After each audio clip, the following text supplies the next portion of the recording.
By the time the dawn bell struck in the market square at Wetherby, Helena Campbell could no longer feel the tips of her fingers, only the sting where skin had split beneath damp wool, and the thin stick of blood where her glove seam had opened again. She sat high atop the public mail coach with the account book pressed flat under one palm to shield it from sleet, though the leather was already spotted and dark at the edges, and each rut in the road drove the iron-bound box against her hip hard enough to bruise. The passengers inside had paid for warmth. She had paid for space on the roof. That distinction was visible in every mile. Men in service coats glanced up when the coach lurched and saw her patched hem and narrow boots, and the dark hair that had worked loose from its pins and plastered itself to her face. A woman beneath a fox-trimmed hood looked once, then looked away with the tidy indifference reserved for servants in transit. Helena held the ledger tighter. Lady Rathburn had said before sunrise, with lavender on her wrists and silk rustling at every turn, "If this is not in Blackthorn before breakfast, you need not return. The attic is not yours by right." It had not mattered that rain had turned to sleet in the night. It had not mattered that Helena had not eaten since the crust left from yesterday's kitchen trays. It had not mattered that the old nurse coughed blood some mornings and needed coal, broth, and medicine that only Helena could still barter for. A command had been given. She had climbed to the roof while footmen watched and did not offer a hand. The road to Blackthorn Cross climbed and broke and climbed again, and with every rise the wind found a fresh way through wet wool. Her sleeves clung to her forearms. Her teeth struck once, then twice, and she pressed her jaw closed until the ache travelled to her temples. Beneath her palm, the numbers in the account book ran in careful columns she knew by memory, because Lady Rathburn made her copy them by candlelight each night, and recopy them when even one figure slanted. Grain purchased, timber sold, repairs charged, interest due. The ink smelled faintly of gall and vinegar. It also smelled, to Helena, of threat. 3 pages in that ledger carried the Campbell name in a heavier hand than the rest, and she had seen those lines altered line by line over months while pretending not to see at all. Her father had kept true books. He had measured cargo by weight, paid men on time, and signed clean receipts with a steady hand that never needed amendment. 2 winters ago, he had been lowered into frozen ground with the harbour wind cutting every mourner silent, and before spring came the creditors had arrived with notes bearing his name, and sums he had never owed in life. After that, debt entered every room like damp. Her mother remarried in panic, died in childbed before autumn, and left Helena under the legal guardianship of a woman who called prudence virtue and cruelty necessity. Lady Rathburn sold the dowry jewels first. She dismissed 2 maids and kept Helena as the 3rd. She said unpaid labour built character. She said gratitude was a daughter's duty. She said debtor's jail would be very educational for old Mrs. Greaves if Helena forgot either lesson. At the first posting stop, the coachman tossed down satchels and shouted for change teams while steam rose from horse flanks in grey sheets. Helena climbed down only long enough to wet her cracked lips at the pump. The water tasted of iron. A boy with flour on his sleeves stared at the blood on her cuff and offered half a heel of bread, then snatched his hand back when his master called him a fool for feeding drudges. She did not ask again. Hunger did what cold could not. It sharpened her until every smell struck like insult. Fat warming in the tavern pan, coffee bitter and dark, orange peel near a gentleman's valise, all of it beyond reach. When she climbed back up, one of the inside passengers leaned out and said not softly, "That one should not be carrying books. She can barely carry herself." Laughter followed, brief and clean. Helena kept her eyes on the road. She had been called plain so often that the word had lost edges, yet strangers still studied her face as if poverty itself had a shape. 2 pale skin, 2 large eyes, a mouth that looked stern because it was always held still. The truth was simpler. She was 22 and tired. She had no room left for expression. She had learned silence as other girls learned music. She knew where to stand, so spilled tea and sharp tempers would strike only cloth. She could fold anger into exact columns and wait for night to unfold it again over figures no one but her ever checked. Only once in months had she broken that discipline, and it had been for a man with a title too large for the lane where he first stopped her. The first refusal had happened in late spring, beside the shuttered counting-house that had once borne her father's name in gilt. The Duke of Aversley had stepped from a carriage as if the street belonged to him, and said with no preamble that he would purchase every claim attached to Campbell shipping by sunset if Helena entered his household as his paid companion, attending his sister under his authority. Paid companion. It had sounded generous to anyone listening. To Helena, who had watched signatures become shackles, it had sounded like another ledger closing over her life in a different hand. She had said no, and walked home, shaking.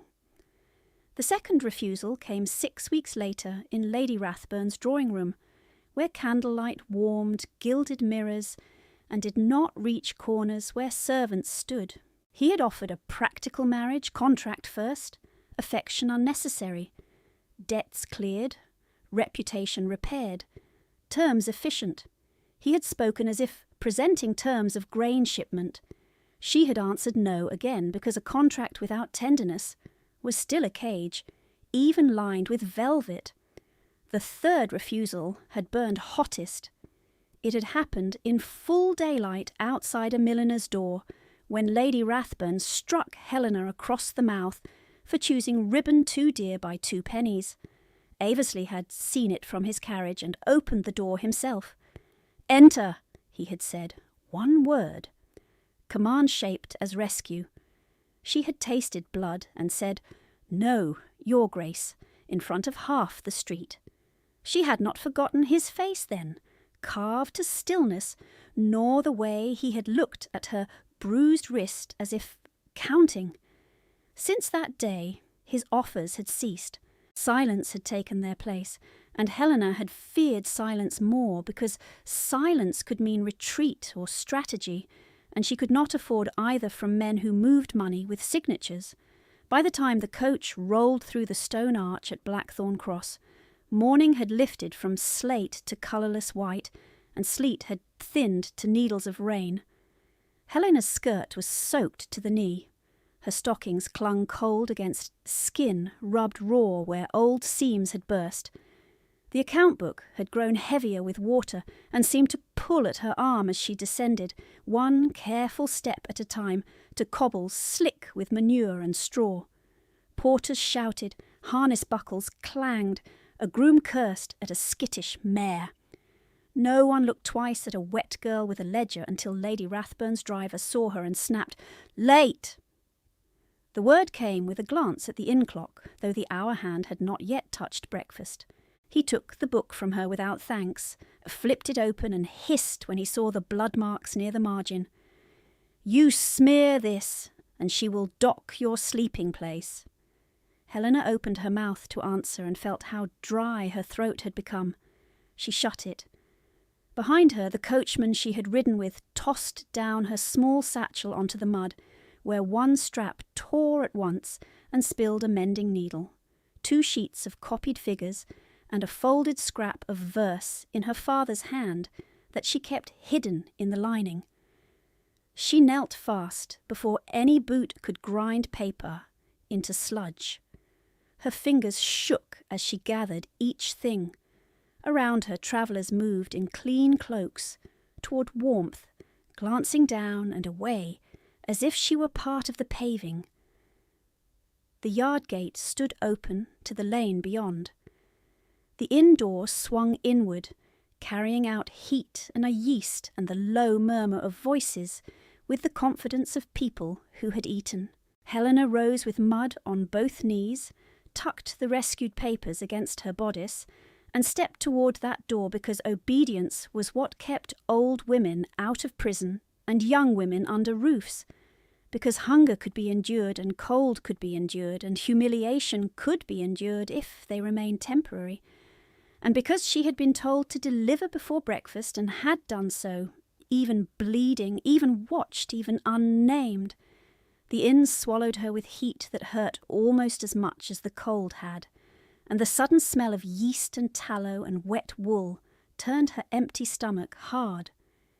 She kept her eyes lowered and crossed the flagged passage toward the private parlour Lady Rathburn always demanded, the one with the green curtains and the brass coal scuttle polished bright enough to mirror boots. A footman held the door only long enough to let her through, then shut it at once to keep out draughts and servants together. Lady Rathburn sat at the head of a narrow table laid for 4, though only 3 places were occupied. Silk, the colour of crushed plums, rustled when she turned. Lavender reached Helena before the words did. "You bled on the margin." No greeting, no question of road or weather. The ledger lay open near the teapot, one gloved finger tapping the stained corner as if the mark itself were insolence. The elder Miss Rathburn laughed without looking up from her toast. The younger one lifted a silver spoon and made a face of dainty disgust. Helena stood with rain still dripping from her hem, onto carpet too fine for her shoes, and said, "The seam split on the ridge road. The figures are unblurred." Lady Rathburn's mouth tightened. "I did not ask for explanation. I asked for clean work." She pushed the book across to her with 2 fingers, as one might push away something soiled. "Stand there until called. Do not shed on my carpet." The girls resumed breakfast. Butter gleamed on hot bread. Marmalade caught the pale light and looked like amber. Helena could smell nutmeg in the eggs. She had learned the discipline of stillness in this exact posture, weight balanced so her knees would not tremble, hands folded over each other so the cracked skin did not show. She had learned it first at 13, when her mother still breathed and thought patience might soften a hard household. She had learned it completely at 15, after patience failed and law took its side. Lady Rathburn's household had many rules and only one purpose, to remind Helena she remained there by sufferance. Eat after everyone else. Speak only when directly asked. Carry keys, never own them. Copy accounts, never question them. Be visible for labour, invisible for comfort. Every morning repeated the lesson in smaller strokes. A plate set down just out of reach. A chair removed because staff stand. A correction delivered in front of strangers so shame would do half the work. In that room, with sleet still drying on her collar, Helena felt the old architecture close around her again, each beam an order built from years of practised diminishment. She had entered with mud on her knees and the rain in her bones. She was made, within a minute, to feel she had brought moral failing with her. Lady Rathburn buttered a fresh slice and began reading aloud from the page Helena had copied by candlelight the night before, her voice smooth, almost merry, while she altered meaning by emphasis. Campbell obligations past due, Campbell liabilities outstanding, Campbell property insufficient. The elder sister, all cream ribbons and polished curls, reached across for the sugar tongs and said, "There ought to be a better word than obligations. It sounds noble." "Burden is clearer." The younger one smiled at Helena over the rim of her cup. "Encumbrance is prettier." They had once slept in rooms across from hers, 3 girls in one corridor before marriage prospects sorted value from surplus. Now they occupied the south wing, and Helena rented a cot in the attic under the roof pitch where wind found every crack in winter. They wore kid slippers lined in rabbit fur. She wore boots repaired with sail thread from her father's old stores. They had not always been cruel. They had merely learned which side fed them. Their mother taught by reward and omission, never by raised voice where witnesses mattered. At first she had called Helena dear child in front of callers and handed her mending to do in private. Then she sold the amethyst brooch from Helena's dowry to settle immediate bills. Then the pearl drops to preserve your father's reputation. Then the gold chain that had belonged to Helena's mother, claiming thieves had taken it from a locked drawer. Helena had known the drawer, known the key, known there had been no theft. She had also known that knowing changed nothing without standing to challenge a widow in her own house. Her father had left a will clear as noon, but probate delayed, petitions multiplied, and each delay cost coin she did not possess. Men with ledgers came and went through the front hall and always departed with Lady Rathburn's assurances in their ears and Helena's name on their paper. When the elder sister wanted a riding habit for Bath, Helena's dark blue one vanished from her trunk by evening and reappeared with altered seams. When the younger desired a winter mantle, Helena's mother's shawl was found moth-eaten and cut for lining. When guests praised the music room, no one mentioned that the small pianoforte had been Helena's lesson companion since childhood, or that she now dusted it while others played. Her father had taught her to chart currents and read stars from decklogs. Lady Rathburn taught her to inventory silver and hold her tongue. One education had been given in trust, the other in warning. "Read line 17, Lady Rathburn said now, and Helena stepped to the sideboard where the ledger lay, careful not to drip on the pages, and read the sum exactly as written. A false sum built by alterations she had seen appear in heavier ink. Her throat burned as she spoke it. The younger sister clapped softly. "Hear that? She sounds almost authoritative when she recites her own ruin."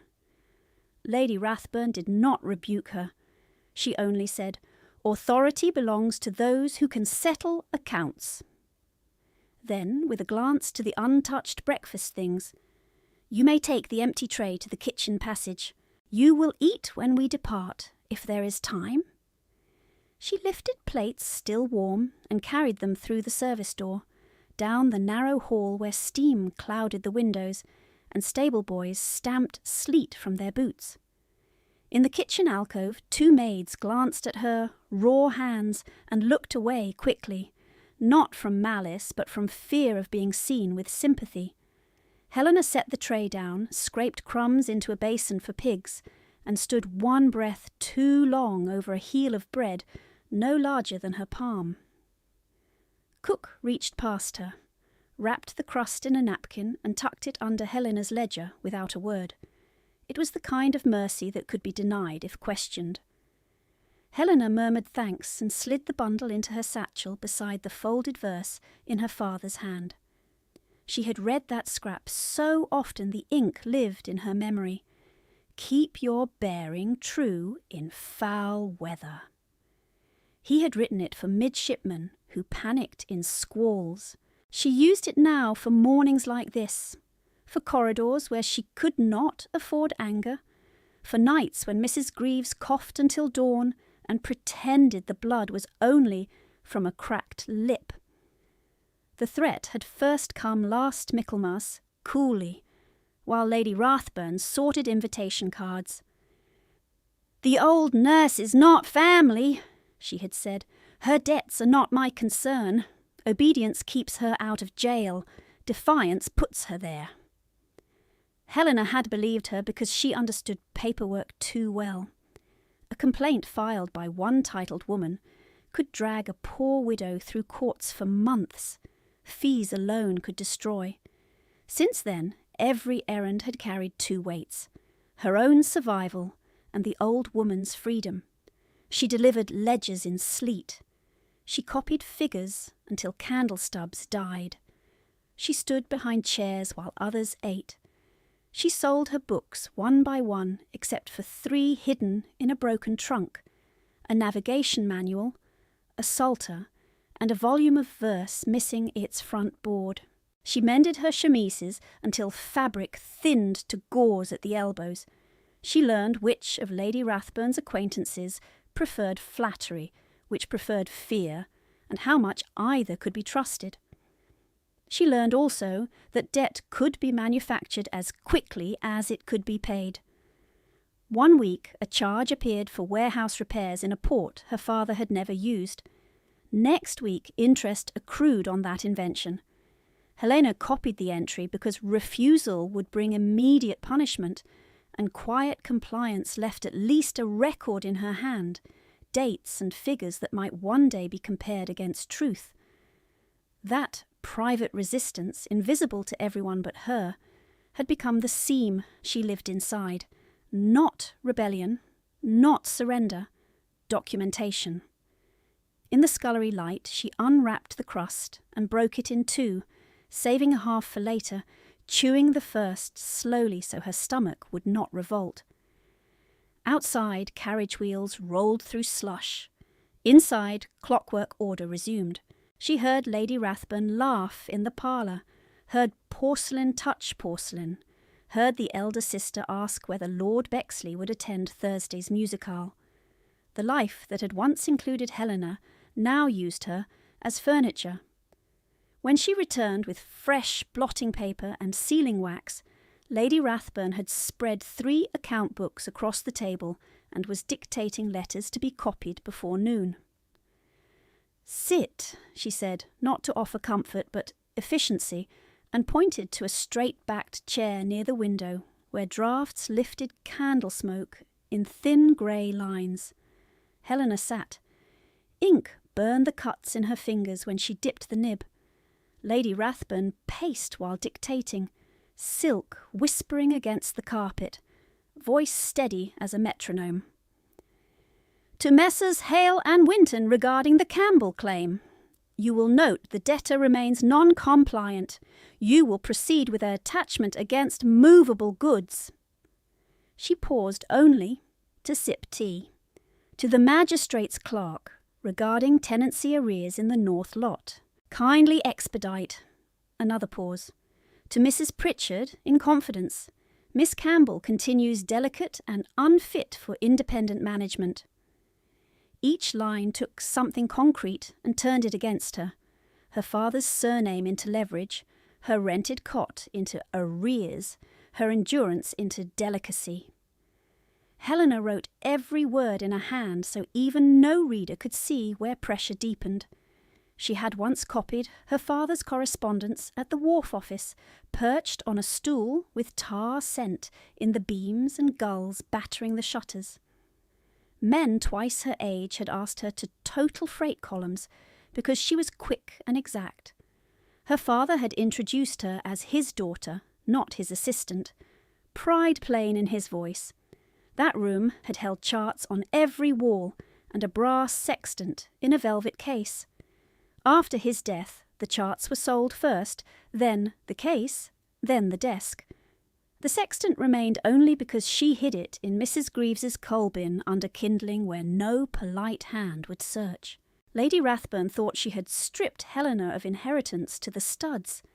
She had not found that instrument, nor the copies Helena kept of altered entries, nor the stubborn arithmetic in Helena's mind that tracked every theft even while her pen obeyed. "Write faster," Lady Rathburn said without looking at her. "You are behind." Helena set another sheet, began another letter and let the old anger settle where it could do useful work. She would not weep in that room. She had learned early that tears became evidence against the crier. She would record, she would endure, she would protect Mrs. Greaves until law no longer sat in Lady Rathburn's lap. At the end of the 4th letter, Lady Rathburn stopped behind her shoulder and looked down at the page. "Your hand is steadier than your judgment," she said. "Remember that." Helena blotted the final line. folded the sheet and answered in the neutral tone of paid clerks and unpaid daughters alike. "Yes, Lady Rathburn." Her fingers still bled through split seams. The wax still needed melting. Breakfast had long since ended. The day, with all its old burdens, had barely begun. The wax had just begun to soften over the candle when a crash split the passage outside, sharp enough to jolt the nib across Helena's page and score a black line through the word compliant. A man shouted in the yard. Another voice answered from the stairwell. Boots struck stone in fast, uneven rhythm. Then came the heavy thud of a body hitting wood, followed by a woman's cry that cut off as if a hand had closed over her mouth. Lady Rathburn stiffened, one gloved hand still resting on the back of Helena's chair. The younger Miss Rathburn gave a small gasp and clutched her sleeve. The elder set down her cup with deliberate care, as though noise itself were a vulgarity that could be ignored out of existence. It could not. The private parlour door flew open without ceremony, slamming against the wall hard enough to rattle the green curtains. Wet air rushed in, cold and smelling of horse sweat, rain and churned mud. A stableman stood on the threshold, face grey under straw-coloured hair, cap crushed in his fist. "Beg pardon, my lady, there has been an overturn at the arch. A child is down, and—" his breath hitched, "and his grace is demanding space." Lady Rathburn's colour changed by a shade no more. "Which grace?" she asked. Even now titles mattered first. The stableman swallowed. "Aversley, my lady." The room tilted, not in fact, but in Helena's blood. Ink stung the split skin on her fingers. For one hard second she could hear only the soft hiss of the candle and the thin scrape of rain against the window pane. Aversley. Not in memory, not in rumour, not as a formal signature on expensive paper. Here, within the same walls. Lady Rathburn recovered first. Silk whispered as she moved toward the mirror, over the hearth and touched her hair, then her cuffs. "Girls, stand straight. Mr. Pike, close that door. We do not receive chaos at table." Her eyes cut to Helena, clean and cold. "You will go to the back corridor. I will not have you dripping and disordered before a duke." Helena rose at once, chair legs grinding against floorboards. Obedience had preserved too much to discard lightly. She gathered the letters by reflex, stacked blotting paper, set down the pen. Another shout cracked through the corridor, closer now, followed by a ragged groan. Not a servant's stage cry. The sound of breath torn by pain. Helena's hand paused over the sealing wax. The stableman had not moved from the threshold. Fear pinned him there. Through the open door she saw bodies crossing the end of the hall. 2 footmen and a coachman carrying someone between them. Boots dragging, one arm hanging loose. Rainwater streaked the tiles under them in dark arcs. "Now, Miss Campbell," Lady Rathburn said, each word clipped to the bone. "Out!" Helena stepped into the passage and was hit at once by noise, motion and cold. The inn had become a machine running too fast. A maid pressed herself flat to the wall to let men pass. A tray shattered near the stair. Inn guests leaned from doorways in dressing gowns, curious and indignant in equal measure until they saw who had fallen. At the centre of the corridor, laid awkwardly on a settle dragged from the taproom, a boy in a riding coat too fine for his size fought for breath through clenched teeth, while blood seeped from a cut above his brow into one eye. He was plainly a child, no more than 12. His left leg lay at an angle that made 3 men look away at once. A groom knelt by his shoulder and kept saying the same useless thing, "Hold, Tom, hold, hold!" The injured boy's hands shook against the wood, then slipped. Nobody touched his neck. Nobody kept him still. Everybody talked. Helena set her stack of letters on the nearest windowsill and moved through them. "Do not lift him again," she said, voice low, but carrying from necessity. If his spine is taken wrong, you will finish what the fall began." The groom stared up at her, rain and panic mixing on his face. "Who are you to order?" "A clerk who can count vertebrae," she answered, already pulling the cleanest square from the linen press stack by the wall and folding it against the cut to slow the bleeding. "Fetch 2 rolled blankets, 1 at each side. Do not move his head." A command behind her cut through the corridor, deep and unornamented. "Move." She knew that voice before she turned. It had spoken offers like contracts and rescue like law. It had once told her to enter a carriage while blood warmed her mouth. It spoke now from 6 feet away, rain darkening the shoulders of a black coat, hat in one hand, wet hair flattened back from a face carved into hard stillness. The Duke of Aversley stepped out of the knot of men as if they were reeds parting around stone. He had mud to his knees. His gloves were gone. A line of rain traced down the side of his throat and disappeared beneath a loosened cravat. His eyes landed on Helena and did not shift, not to Lady Rathburn approaching in arranged concern, not to the onlookers pressing for spectacle, to Helena, to her soaked sleeves, the blood at her cuff that was not all her own, the split seam of her glove, the dark bruise at her wrist where another hand had gripped too hard days before. Recognition struck and held. "Miss Campbell," he said. Not surprise. Identification. Lady Rathburn arrived beside him with a flutter of lavender and indignation. "Your Grace, this is most unfortunate. The inn has become unmanageable. Allow my servants to clear this." She touched Helena's elbow as if removing a stain from fine cloth. "Go." Aversley did not look at Lady Rathburn when he answered. "Take your hand off her." The words were quiet. They landed harder than shouting. Lady Rathburn's fingers withdrew at once. The corridor seemed to narrow around that single movement. Helena knelt again, because the injured boy had started to retch and panic made people dangerous to themselves. She turned his head enough to keep his airway clear, kept the folded linen pressed with one hand, and with the other held his shoulder down when he tried to curl around the pain.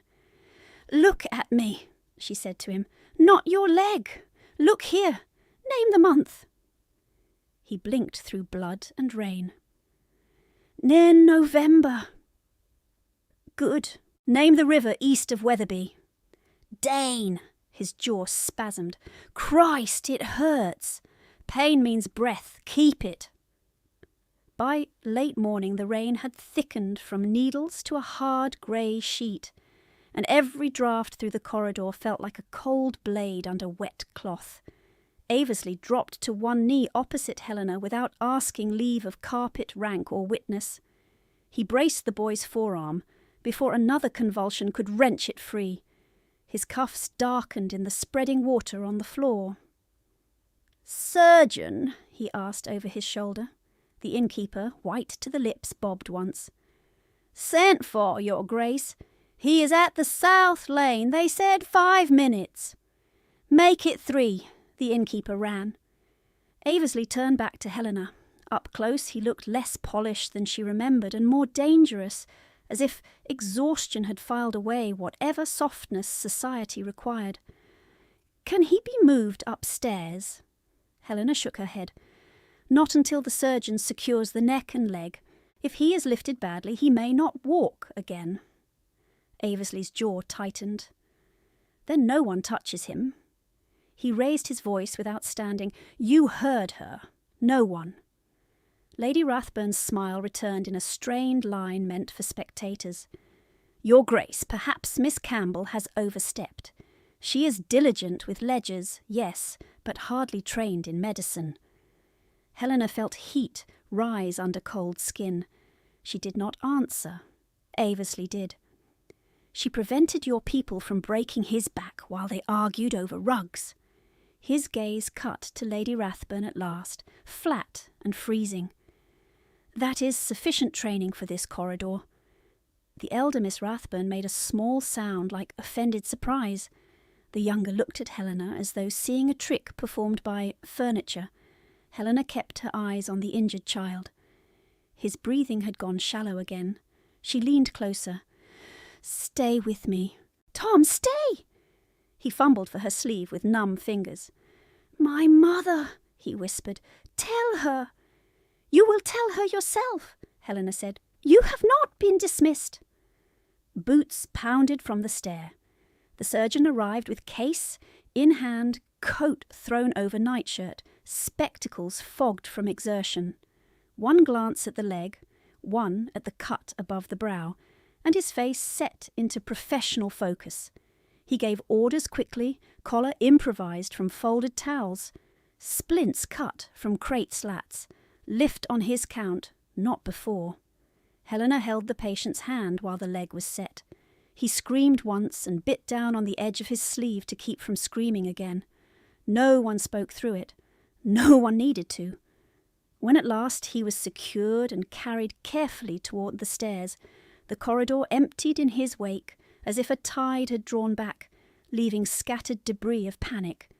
Broken crockery, a dropped glove, muddy footprints across polished stone. Helena rose too fast and the world narrowed to a black ring at the edges. She caught the windowsill, breath held behind her teeth until balance returned. Hunger had gone beyond ache into hollow weakness. She had given the heel of bread to the boy when his shaking began, pressing crumbs against his gums for sugar he could hold down.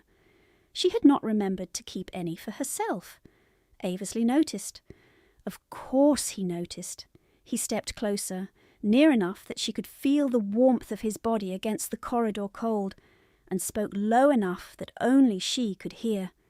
"You are white as paper." She straightened on instinct, spine rigid against the old humiliation of being inspected. "I am upright," she said. "That will suffice." His mouth shifted, not quite a smile, gone before it formed.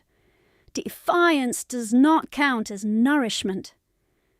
Lady Rathburn had lingered 6 paces away, listening without appearing to listen, one hand resting on her daughter's wrist like a clamp disguised as affection.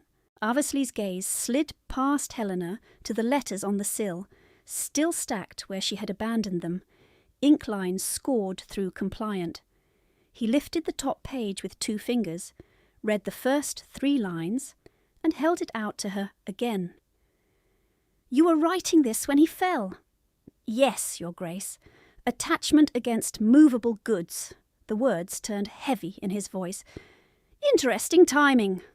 Lady Rathburn spoke at once, too brightly. "Routine correspondence. Estate administration is tedious but necessary." Aversley folded the sheet once, precise, and returned it to Helena rather than to Lady Rathburn.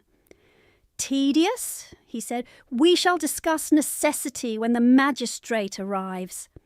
Silence hit like a dropped weight.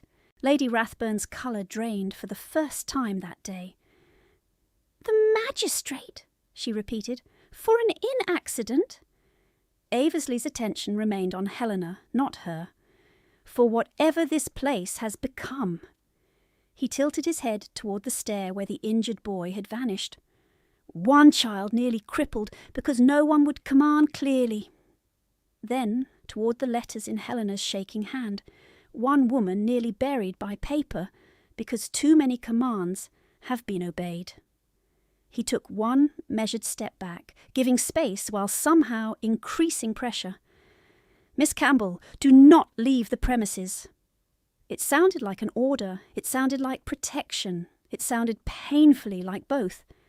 Helena held his gaze because lowering her eyes had never once saved her. "Am I detained, Your Grace?" His answer came without delay. "You are required." She should have refused. Her body remembered 3 refusals like scars under cloth, each earned, each costly. Yet the corridor still smelled of rain and blood and wax, and a child upstairs breathed because she had not obeyed quickly enough. She looked down at the letter in her hand, at the false words copied in her own careful script, then back to the Duke, whose presence had just torn open the shape of this day. "Then I remain," she said. Aversley inclined his head once, acknowledgment rather than triumph. At the far end of the passage, bells from the market square struck the quarter hour, thin through rain, while Lady Rathburn stood very still and understood that control had begun to leave her by inches. Lady Rathburn stood very still for one breath, then gathered herself like silk, drawn tight over steel. "Your Grace, this is theatrics," she said. "My household has obligations in town. Miss Campbell cannot be detained over an inn mishap." From the stairwell above, the boy cried out once, thin and strangled, then fell into a rough, rapid breathing that carried down the passage like a saw through wet wood. The surgeon leaned over the banister and called, "I require one person with steady hands. Now, if the child jerks awake while the splint settles, he may undo the setting." No one moved. The elder Miss Rathburn looked at her gloves. The younger looked at the floor. The innkeeper glanced toward the kitchen, calculating which servant could be spared without blame. Helena had already crossed half the corridor before her mind caught up with her feet. Lady Rathburn's voice cracked like a riding switch. "You will return to the parlour." Helena stopped. The order hit every old reflex in her body. "Obey! Lower your eyes. Preserve what can be preserved." Then she heard the child again. A low moan pulled through clenched teeth. She turned her head, not her whole body, and answered without heat. "He needs a watcher. Your letters can wait." Lady Rathburn took one step forward, colour brightening in her cheeks. "You forget yourself." Aversley did not raise his voice. He did not need to. "She remembers exactly who she is." The corridor went silent around that sentence. Helena did not look at him. Looking would have felt like yielding ground she had not chosen to yield. She lifted her skirts clear of the wet flags and went up the stairs 2 at a time. The chamber under the eaves had been meant for commercial travellers. It held a narrow bed, a washstand, 1 chair, and a fire too mean to warm the corners. Rain ticked against the panes. The boy lay rigid as carved wood, collar packed around his neck with folded linen, left leg bound in splints from thigh to ankle. Blood had dried in a dark crescent near his hairline. The surgeon stood at the bedside with sleeves rolled and spectacles low on his nose, fingers checking pulse and pupil in quick, practised motions. "You!" he said when Helena entered. "Good! Keep him from turning. If he wakes confused, hold shoulders and hips in line. Keep this compress cool." He pressed a cloth into her hand, sharp with vinegar. "If he vomits, turn his head only, not the neck. Understand?" "Yes." He studied her face once, measuring steadiness, then nodded. "I shall fetch laudanum in a controlled dose. Do not let anyone argue over him while I am gone." "Who is his family?" Helena asked. "His father is 3 miles behind us on the North Road. Mother dead these 2 years. He travels in the Duke's train as page and ward." The surgeon snapped his case shut. "He is called Thomas Gray." The door opened a hand's width behind him. Lady Rathburn had followed, though she remained on the threshold to avoid the room's disorder. Lavender entered before her words. "Miss Campbell, enough of this display. Come downstairs." Helena did not turn from the bed. Thomas's eyelids fluttered. His fingers clawed weakly at the blanket. She set the cool cloth to his brow and counted his breaths under her own. The surgeon answered for her. "If she leaves, find me another with calm hands. I have not yet seen one." Lady Rathburn's mouth flattened. "I did not ask your medical opinion on my household management." "Then do not ask me to mend what your management would damage," he said, and shouldered past her into the corridor. By the time the half-hour bell sounded from the square, the room smelled of vinegar, damp wool and coal smoke, fighting a losing battle against rain. Thomas surfaced and sank in waves, muttering fragments of stable instructions and racing terms, then gasping when pain caught him awake. Helena kept one hand light on his sternum when he tried to curl forward and spoke to him in a voice pitched low enough not to jar. "Do not chase the pain. Breathe past it, in through your nose, out slowly." He opened one eye, unfocused. "Am I broken?" "You are injured," she said. "You are not broken." He swallowed with effort. "Will His Grace send me away?" "No." The answer came from the doorway, hard and immediate. Aversley had entered without sound. He filled the narrow frame in a dark coat, gone stiff where rain had dried. Mud still marked the seams of his boots. He had removed his cravat entirely. The open collar made him look less aristocrat than officer, returned from weather and orders. Thomas's gaze sharpened at once. "Your Grace!" "You will keep your breath for healing," Aversley said. "Not apologies." Thomas's lower lip shook once, then stilled. He nodded and let his head settle back into the pillow. Aversley turned to Helena. His eyes went first to the compress in her hand, then to the smear of dried blood at her cuff, then to the untouched tray on the washstand where someone had left broth she had not noticed. "You have not sat. There is nowhere useful to sit." He pulled the single chair to the bedside and set it behind her with controlled precision. "Sit." It was an order. It was also the only way her knees were going to hold. She lowered herself without thanks because gratitude for necessities still felt like surrender. Aversley said nothing more. He looked once at Thomas, once at Helena, then stepped out into the passage, closing the door most of the way behind him. An hour later, Lady Rathburn came again. She did not rustle this time. She glided, quiet and dangerous, and shut the door softly with her own hand before speaking. The softness made Helena's neck prickle. "You will come downstairs now. The magistrate has arrived." Helena kept the cloth moving over Thomas's temples. His skin had gone hot under her fingers. Fever was climbing. "I cannot leave him." "You can. You choose not to." Lady Rathburn moved closer, her scent thick in the stale room. "Listen carefully. You will testify that the Campbell entries were copied exactly from older books already in my keeping, and that you have never seen me alter any figure. You will also state that your bruises came from a fall on the service stair. Clumsiness is believable in your case." The words struck cleanly, each one placed where it would wound and bind.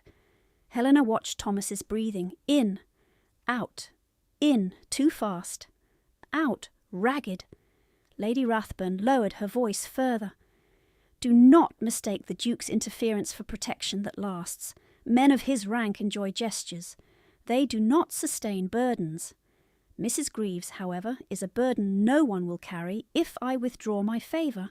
One signature from me, and she is served for arrears by week's end."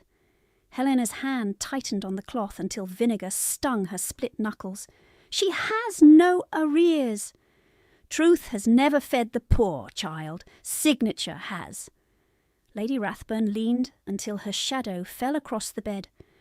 "Come downstairs, smile faintly, lie neatly, keep your attic and your nurse."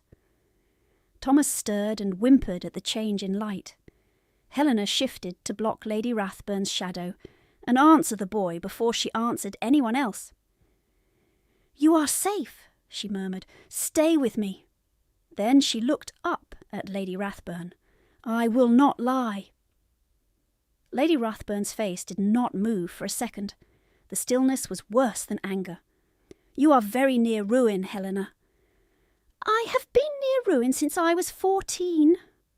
A soft sound came from the corridor, not speech. the minute scrape of a boot on old plank, when weight shifted. Helena knew with a cold certainty that someone stood just beyond the door and had heard every word. Lady Rathburn knew it too. Her eyes flicked toward the gap, then back. She straightened her cuffs and let polish return to her expression like a mask being lowered into place. "Then ruin cleanly," she said. "At least do one thing with style." She opened the door and swept out, gathering injured dignity around her like a cloak. Helena did not chase her. She counted to 10 while Thomas's breathing hitched and steadied again. Then she rose, crossed to the washstand and tore a strip from her own petticoat lining to replace the now warm compress. She poured vinegar into a basin with hands that shook only after the task was done. When she turned back, Aversley was in the doorway. He remained on the threshold, one hand on the latch, as if entering without invitation would breach something he had not yet earned. The hallway behind him was dim. He had no audience there, no steward, no footman to witness command. Only him, only the rain, only the boy between them. "You heard?" Helena said. "Yes." He did not offer comfort, he did not offer praise. He looked at Thomas, then at the damp cloth in Helena's hand, and spoke in the same clipped tone he used for battlefield decisions and balance sheets. "Tell me what he needs." She had expected argument, perhaps another bargain disguised as rescue. The plain question unsettled her more. Cool cloths, thin broth, a spoon at a time when he wakes. Quiet. If he sleeps too deeply, wake him each quarter hour and make him answer simple questions. Aversley nodded once. Done. He moved then, swift and economical. He stepped into the corridor, gave 3 orders to waiting staff, and returned with a fresh stack of linens under one arm, as if dukes routinely carried laundry through inns. He set them by the bed. His sleeve brushed Helena's shoulder in the narrow space. The contact was brief. Her skin reacted anyway. A sharp awareness she despised for arriving at such a moment. "Go to the magistrate," she said, keeping her voice level. "He will ask for me." "He will ask for records first." Aversley's gaze dropped to her torn cuff and rose again. "You will stay where your judgment is useful." "He will think I hide. He will think I placed a witness where she saves a child. Let him." Thomas woke with a small gasp and reached blindly toward the air. Helena caught his hand before it found the splint. Aversley stepped back at once, giving her room. She began again, patient and exact. "Thomas, name the month." His lips moved. "November." "Name the river east of Wetherby." "Dane." "Good." His eyelids sagged. She tapped his knuckles lightly. "Not yet. Name one star your father taught you." "North. Star," he whispered. "Always there." Helena felt something twist under her ribs at those words. Without thinking, she began reciting the old navigation lines her father had drilled into sailors too frightened to trust instruments in a squall. "Keep your bearing true in foul weather.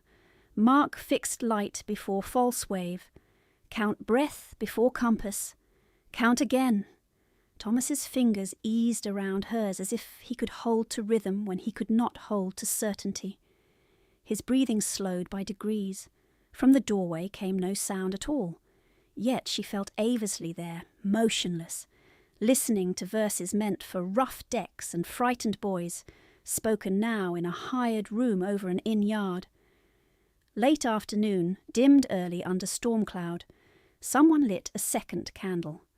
The surgeon returned, checked pulse and pupils, and approved the cooling regimen with a curt nod that carried genuine respect. "Who kept him awake this long?" he asked. Helena inclined her head toward the basin and cloths. "No heroics, only intervals." "Intervals save lives," he said, measuring laudanum into a spoon. "Remember that." He gave the dose, waited, then turned to Aversley. If fever does not spike further by midnight, he has crossed the worst edge. Keep this watcher. She does not chatter, and she does not panic. Aversley's answer was immediate. She remains. The surgeon packed his instruments and left. The inn quieted as evening took hold. Voices in the yard dropped. Wheels became fewer. Rain softened from a salt to steady hiss. Helena's shoulders had gone numb. Her lower back burned from leaning. She did not notice either until Aversley set a plate on the chair beside her. Bread, a little cheese, a cup of broth gone lukewarm but still fragrant. "Eat," he said. She shook her head toward Thomas. "If I move, he wakes." "Then eat with one hand." "I am not hungry." "Liar." The word was not cruel. It was precise. He crouched briefly to Thomas's level, adjusted the blanket where it had slipped from one narrow shoulder, then straightened. His face remained unreadable, cut from winter and will. "You have had one crust since dawn," he said. "Your hands are shaking between cloth changes. You will eat."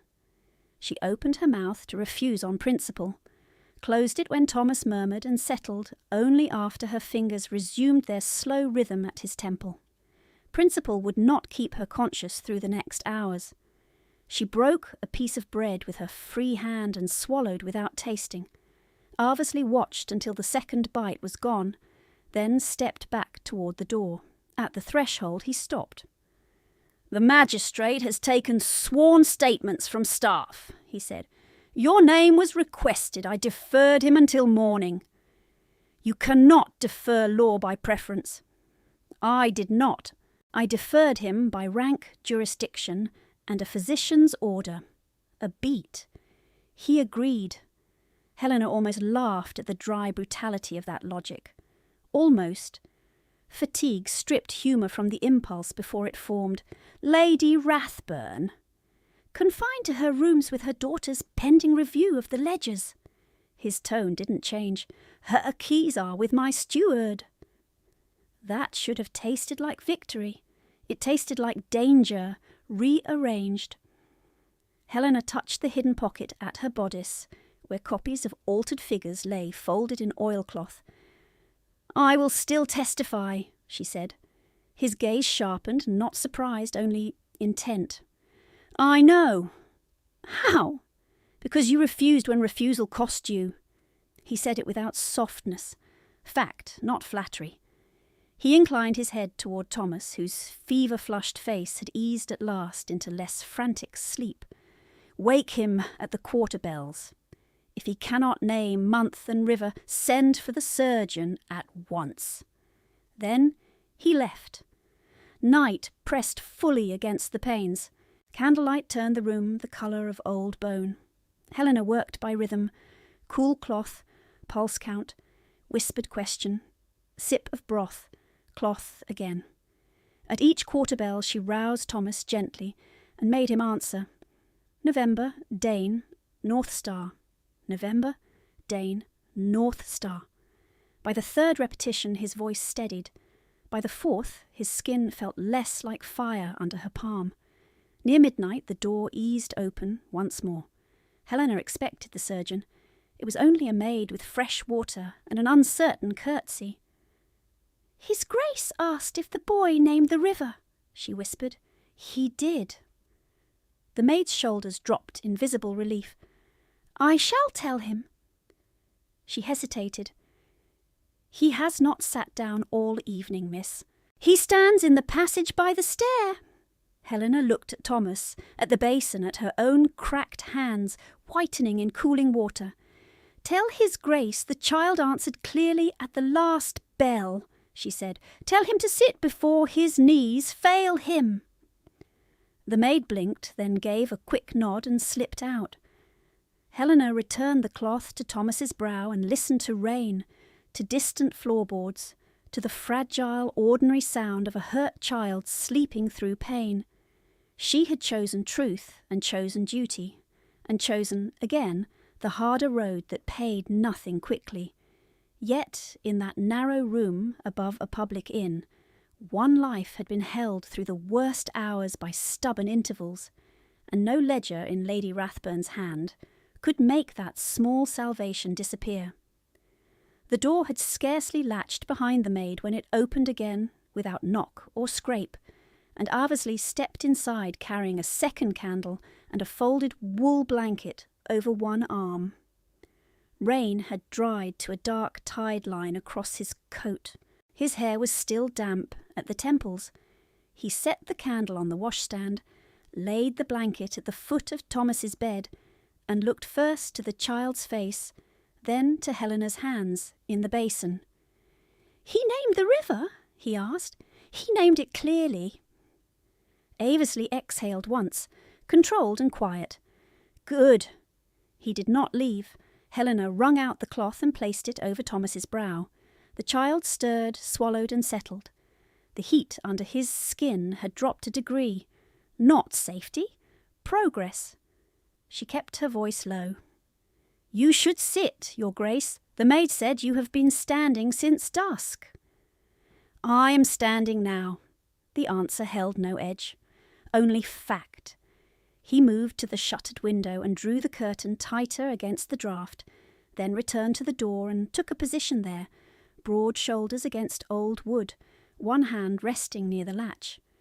He faced the bed as if guarding a passage no one else could see. At the next quarter bell, Helena woke Thomas and asked the questions. Month, river, one fixed star. He answered all three with less slur than before.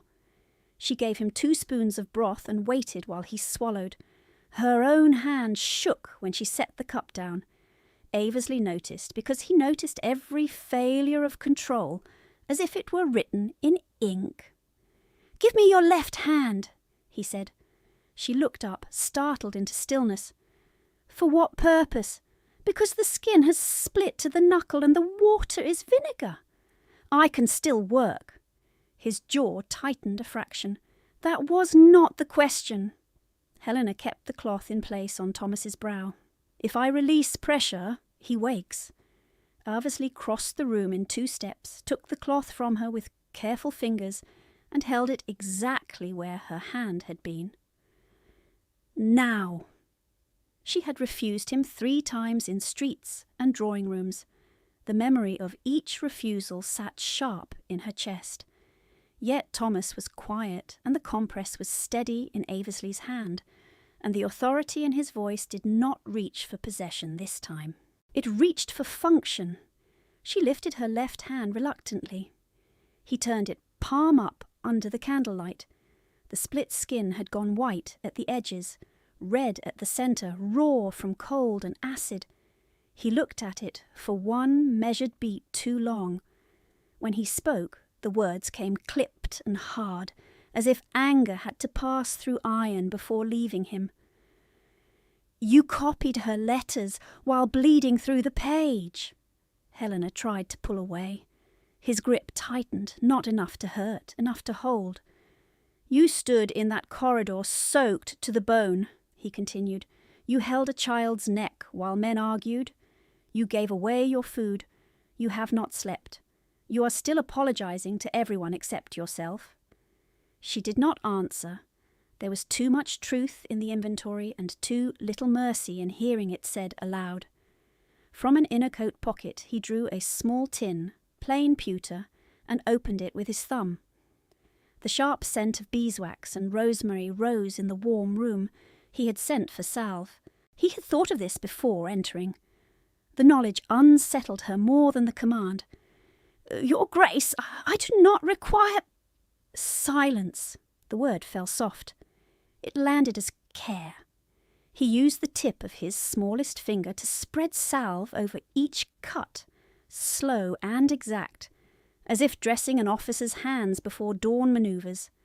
He wasted no motion. He wasted no sympathy either, and that made the gentleness harder to refuse. When he finished, he tore a strip from his own linen handkerchief and wrapped her knuckles. The knot sat firm and neat above her wrist. "There," he said. Helena drew a careful breath. You have ruined your handkerchief. It was cloth. She almost said thank you. The words stalled on old pride. She settled for Thomas will need the compress changed again. Aversley handed it back at once and stepped away. The rain thinned outside, then resumed in a lighter pattern, a steady hiss against glass and slate. Inside, the candle flame leaned each time the chimney pulled. Helena resumed the rhythm. Cool cloth, pulse count, breath check, spoon of broth when conscious, silence when needed. Aversley remained at the door, then by the hearth, then by the bed when Thomas shifted. He did not interfere. He watched and acted only when asked or when danger sharpened.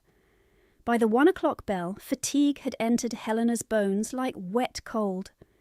The room tilted once when she stood to rinse the cloth. She gripped the washstand and waited for the dark ring at the edge of her vision to clear. Aversley was beside her before the ring had fully faded. "Sit," he said. She shook her head. "Not yet." "Sit." The second command came lower, rougher. She sat. He took her place at the basin, wrung the cloth, and returned it to her hand. "In 10 minutes you will eat." "I already ate." "Half a crust and 3 bites of bread." Her eyes narrowed. "You keep count." "Yes." The single syllable cut through all pretense. He did keep count of food, of bruises, of hours she stood and did not speak, of letters she copied, of refusals delivered through blood and hunger. The realization struck with the force of a door opening onto deep water. She looked away first. Thomas woke again at the quarter bell and failed the star question, blinking at the ceiling as if he could not remember where sky ended and plaster began. Helena touched his shoulder and repeated the line in her father's cadence, slow as tide. "Keep your bearing true in foul weather." Thomas frowned, then whispered, "Mark fixed light before false wave." "Good," she said. "Count breath before compass." "Count again." His voice broke on the final word. But he had it. He had returned. Helena let out a breath she had not known she held. Aversley had gone still beside the footboard. Not the stillness of indifference, the stillness of impact. He spoke without looking at her. "My father used those lines." She turned, cloth suspended over Thomas's brow. "Your father was cavalry." "He funded convoy routes during the Baltic season." Aversley's gaze remained on the child. "He hired your father twice when insurers refused winter passage. Campbell delivered both ships intact." Helena stared at him. The room narrowed around that fact. Her father's name had become debt and accusation for so long that hearing it attached to competence felt like heat on frozen hands. "You knew him?" she said. "I knew his work." Aversley shifted his weight once, then stilled again. "I read his logs after he died. Your annotations were in the margins. Different ink, same hand as your ledgers." She could not answer at once. He had seen those margins, seen her before he offered anything, before the carriage, before the contract, the floor beneath memory altered by degrees. "That is why," she said at last. "That is one reason." He moved to the chair near the bed and sat for the first time that night, elbows on knees, hands clasped loosely as if restraining themselves from motion. Candlelight cut hollows under his cheekbones. He looked suddenly older than 30, older than rank, like a man who had practiced restraint so long it had become a wound. "The first offer was clumsy," he said. "I thought safety could be structured. I misjudged what safety means to a woman ordered all her life." Helena's throat tightened. She kept her eyes on Thomas. "The second offer was colder. It was cowardice, no hesitation, no defence. Contract required less of me than trust." The words lay between them, irreversible in their plainness. She turned to him then.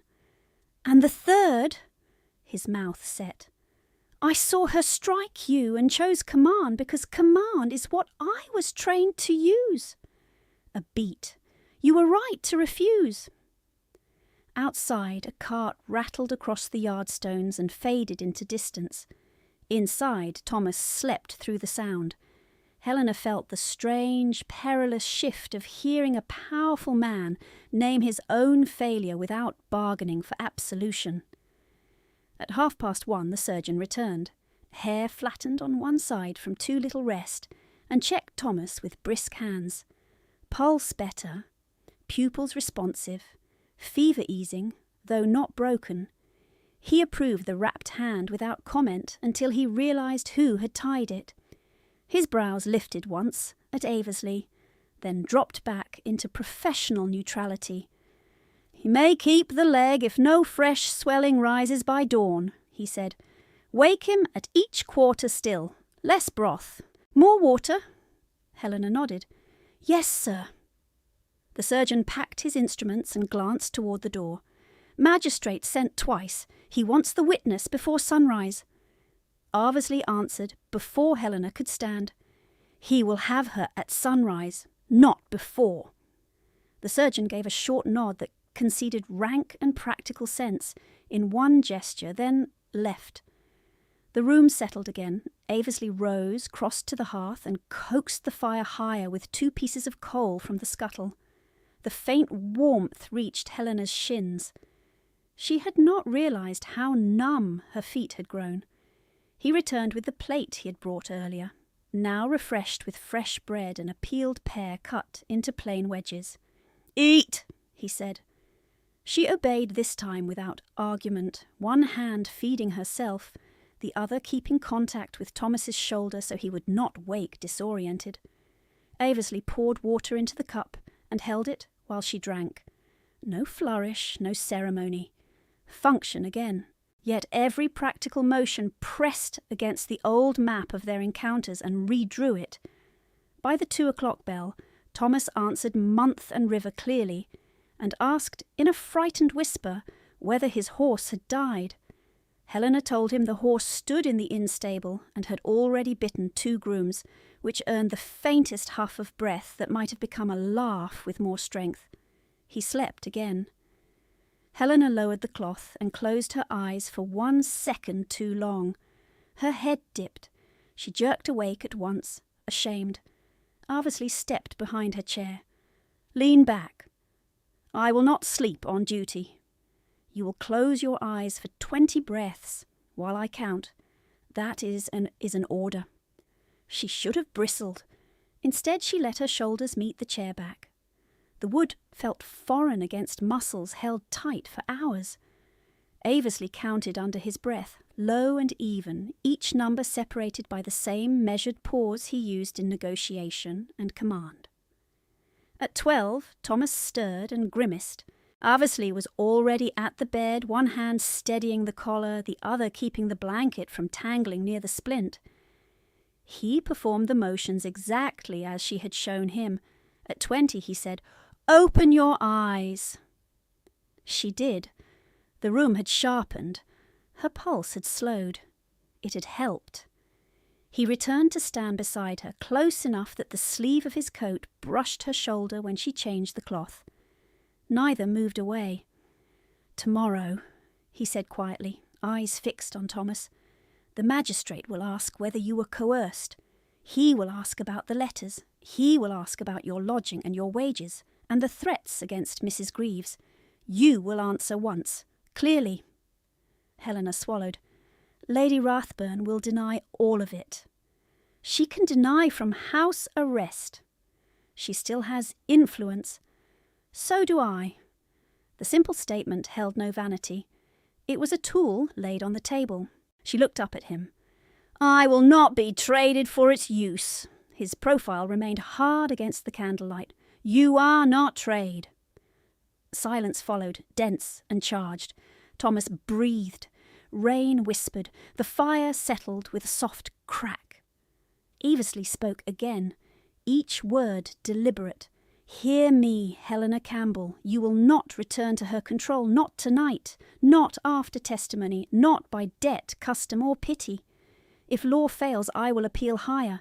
If paper stalls, I will move faster paper. If they shut one court, I will open another. He turned then and met her eyes fully, storm grey, unflinching. I asked for obedience before. I do not ask it now. I ask you to stand and let me stand with you. It was the nearest thing to a plea she had ever heard from him. It was also a vow spoken like an order to himself, and once said it could not be unstead. Her hand, wrapped in his linen, tightened around the damp cloth. She had no safe answer prepared for that sentence, no neat refusal shaped by principle alone. The old defences held, but hairline cracks ran through them where truth had entered. Thomas woke at the next quarter bell before she could speak. She turned at once, grateful for task and reprieve. "Month?" she asked. "November." "River." "Dane." "Fixed star." He blinked, then smiled faintly through fever haze. "Always there." Helena nodded and smoothed his hair from his brow. Over her shoulder, Aversley remained utterly still, as if even breath might disturb the fragile line the child had just held, and he did not move until Thomas slept again. At the next bell, Thomas answered all 3 questions without opening his eyes, and when Helena touched his brow, the heat had broken into sweat. By dawn, the rain had thinned to a mist that silvered the inn-yard, and the child slept in a true, even rhythm while the surgeon, called once more from his narrow bed downstairs, listened to his chest and said, "He keeps the leg, and if the fever does not return by noon, he keeps his life as he knew it." Helena stood too quickly after that sentence, and had to steady herself on the bedpost. Aversley was already moving. He did not reach for her. He set the chair behind her and said, "Sit for 1 minute, and then you will testify." She sat because her body had begun to tremble from fatigue in small, humiliating waves she could no longer hide. Thomas stirred, found her wrist through the blanket, and whispered, "You will not go far." "Only downstairs," she said. "I will return when this is done." The boy nodded and released her, trusting that promise as if it were rope. The magistrate had taken the green-curtained parlour and turned it into a court in miniature. Inkstands lined the sideboard. 2 constables stood by the door in rain-dark cloaks. A clerk warmed stiff fingers over the hearth before lifting his pen. Lady Rathburn sat upright at the far end of the table, gloves immaculate, daughters pale beside her. Her keys lay in a dish near the magistrate's elbow with a paper seal over the ring. The blood-marked ledger rested open next to them, the brown stain at the margin visible even in weak morning light. When Helena entered, every head turned, then held. The magistrate, a square man with tired eyes and a voice used to being obeyed by no one immediately, gestured to the chair opposite him. "Miss Campbell, you understand that false testimony will be prosecuted." "Yes, sir." "State your relation to Lady Rathburn's household." "I was her ward under disputed guardianship. I copied accounts without wage. I rented an attic cot in my father's former house on terms she could revoke at will." Lady Rathburn made a soft sound of outrage. "She was maintained in charity." The magistrate lifted one hand without looking at her. "You will have your turn, Lady Rathburn." He turned back to Helena. "These letters were found on the corridor sill last evening." He tapped the top sheet. "Attachment against movable goods in the Campbell name. Did you write this hand?" "Yes, at dictation." "At whose dictation?" "Lady Rathburn's." The clerk's pen scratched fast. The room smelled of sealing wax and damp wool, and the lavender Lady Rathburn wore as if scent itself were rank. Helena could feel that fragrance at the back of her throat, like pressure. She kept her eyes on the magistrate. "Were entries in this ledger altered after original writing?"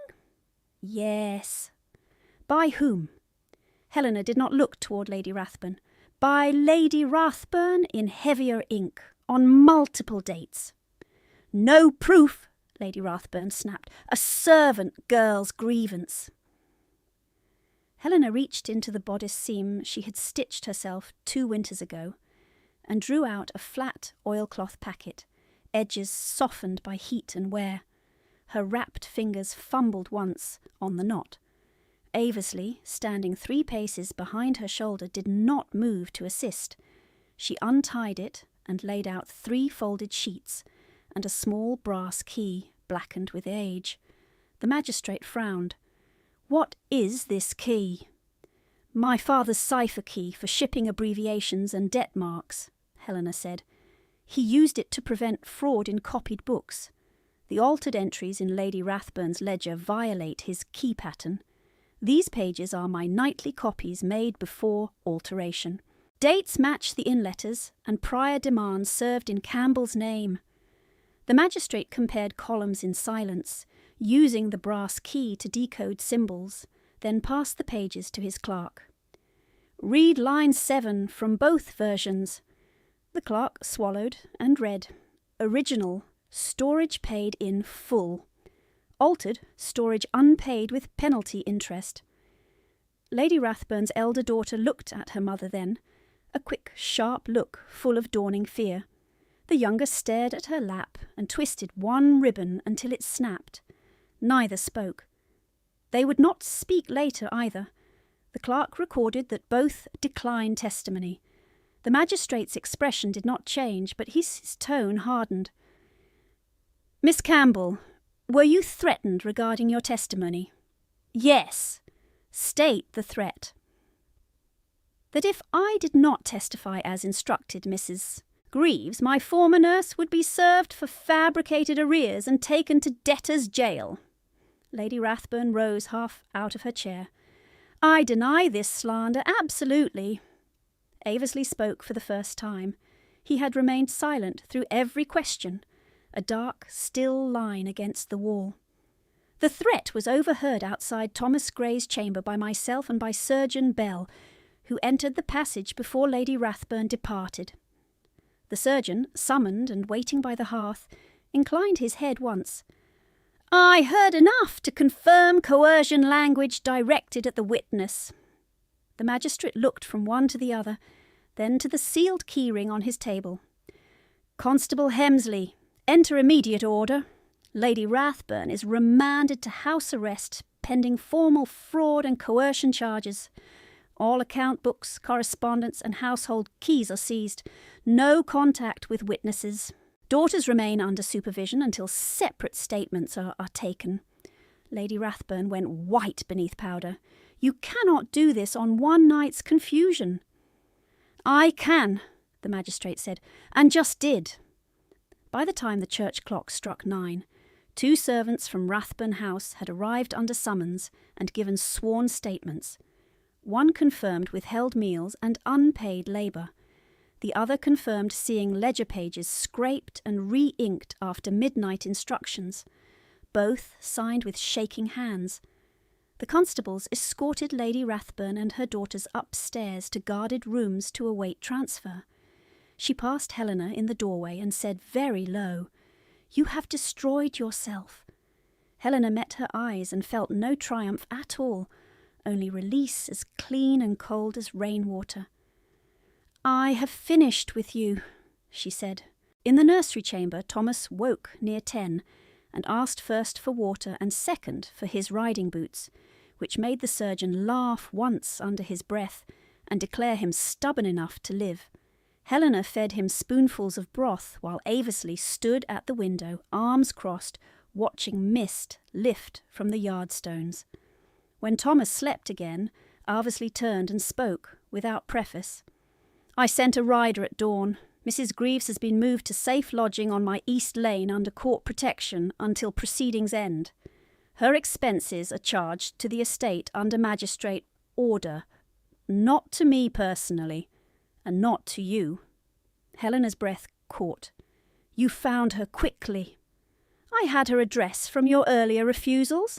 I kept it." There were 100 meanings inside that sentence.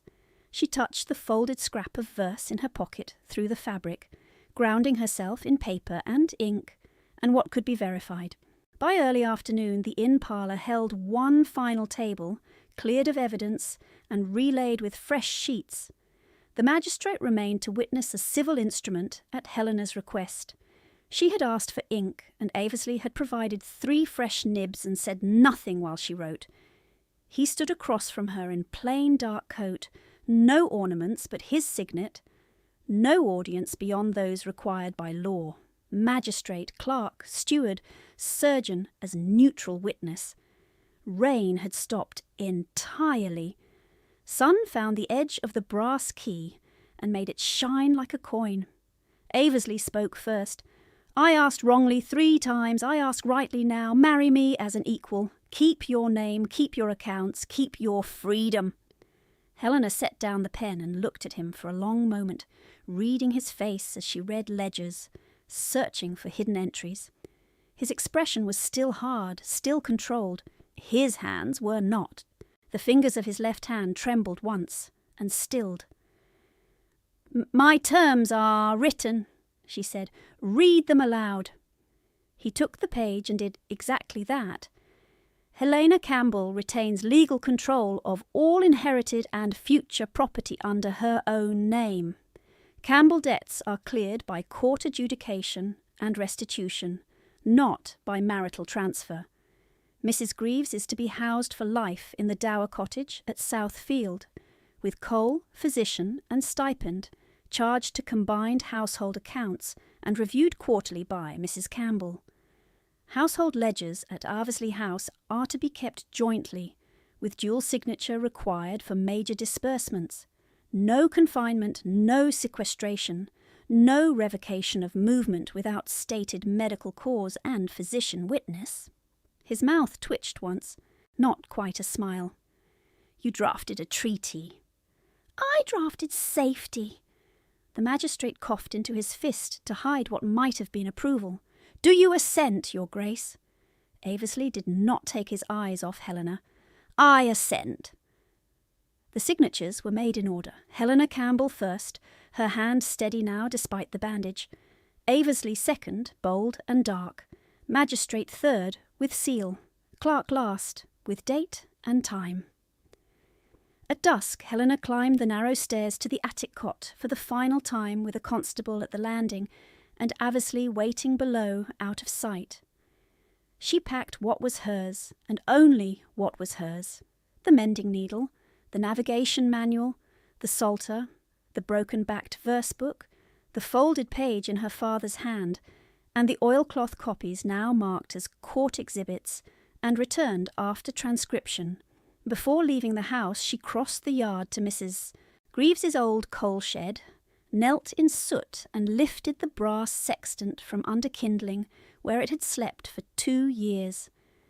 The instrument was cold and intact. She cleaned it with her sleeve and carried it out in plain view. Aversley saw it and said, "That belongs in your study." "Yes," Helena said, "it does." Night settled clear for the first time in days. She took a room at the East Lane cottage near Mrs. Greaves, at least until formal transfer papers were lodged. Aversley did not enter. He stood on the threshold, hat in hand, moonlight cutting his profile to stone and silver.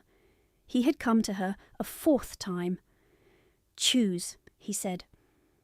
Helena looked at the signed contract in her own hand, at the sextant on the table, at the narrow bed where Mrs. Greaves slept safely in the next room under clean blankets and lawful protection, at the man waiting without command now, and answered in the same steady voice she used for testimony. "I do."